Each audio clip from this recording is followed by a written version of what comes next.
Hi guys, good morning, good afternoon, good evening. My today's video, I have a pineapple again. Then we're going to cut and ipipeel off natin ang balat. Ay, peel off ba? Hindi. Basta hiwain natin, wag nang ipeel off, hiwain natin, okay? Let's watch guys. So, ayan. Bango, hinog na naman ang ating pineapple. Hindi natin babalatan, hihiwain natin. Madali lang to. Ayan, ginaya ko, napanood ko lang sa Facebook. Ganito pala yun, para madali lang. Hindi na tayo mahirapan magbalat. Ganito daw ang dapat gawin.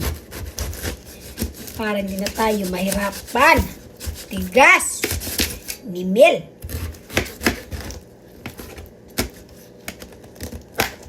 Ayan. Tapos, ayan, ganito-ganituhin lang, kadali. Oh. Hindi ka na mahirapan.